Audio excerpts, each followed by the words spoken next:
The date is September 10th, 2001, Monday. Inside the Pentagon, Secretary of Defense Donald Rumsfeld steps up to a podium, not to declare war on a country, but on the Pentagon's own bureaucracy. He drops a bombshell. The Department of Defense can't account for $2.3 trillion in transactions. That's trillion, with a T. More money than most countries will ever see. Rumsfeld calls it a matter of life and death, a threat to national security. How can you fund a military if you don't know where the money goes? He promises a crusade against government waste, vowing to bring accountability to the Pentagon's financial chaos. This should have been a scandal for the ages. A government admitting its largest department is a financial black hole. The stage was set for outrage, investigations, and reform. But that's not what happened. Because the very next day was September 11th. The story was about to vanish. Let's talk about that number $2.3 trillion. In 2001, the entire U.S. federal budget was $1.9 trillion. The Pentagon lost track of more than that. It's not just a lot of money. It's a philosophical concept of money. The problem wasn't theft, but catastrophic accounting failure. The Pentagon's ancient, incompatible computer systems couldn't track transactions. Payments were made for goods never received. Billions in assets vanished from the books. For trillions of dollars, there were no receipts, no records, just unsupported transactions. Imagine your bank statement showing a $10,000 charge with no explanation. Now multiply that by billions. This wasn't new. Watchdogs had warned for years the Pentagon had never passed a full audit. Rumsfeld's speech was the first time the top brass put a number to the dysfunction. He confirmed the worst fears. The institution defending the nation couldn't balance its own checkbook, and the world barely noticed. The next day, everything changed.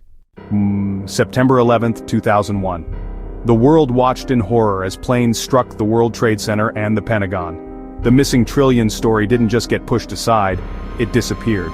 The national conversation shifted instantly from government waste to war, from accounting to survival. By September 12th, Rumsfeld's bombshell was a forgotten footnote. The media, the public, even Congress, everyone was focused on grief, safety, and retaliation. The very building with the broken accounting system was now a crime scene. Tragically, many of the people killed at the Pentagon were the very accountants and analysts trying to untangle the financial mess. The investigation into the missing money was literally attacked. The push for reform evaporated. The Pentagon needed more money, not less, to fight new wars. Fiscal discipline was drowned out by the drums of war. The $2.3 trillion mystery wasn't solved, it was simply forgotten. For most, the timing was a tragic coincidence, a massive scandal overshadowed by a world-changing attack. But for some, the timing seemed too convenient. Conspiracy theories flourished. What if the Pentagon was targeted to destroy evidence and halt the investigation?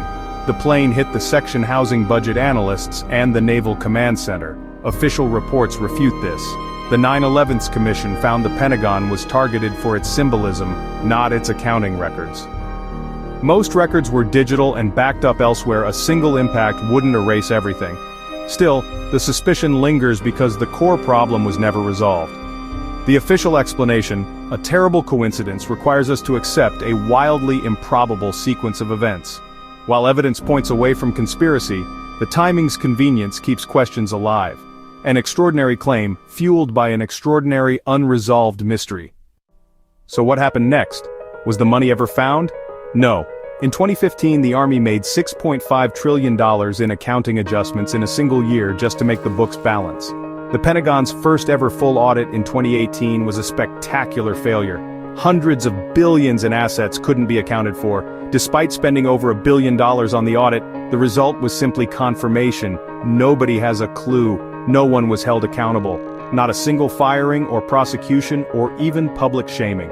The story faded, replaced by more immediate concerns. The bureaucracy Rumsfeld declared war on, won not by fighting but by being so boring and complex that everyone gave up. But this isn't just about bad bookkeeping, it's about trust. We pay taxes expecting transparency and responsibility. If a government can't, or won't, tell its citizens where their money goes, at what point does it stop being a democracy and start being a very, very expensive magic show? If you enjoyed this video, please like and share.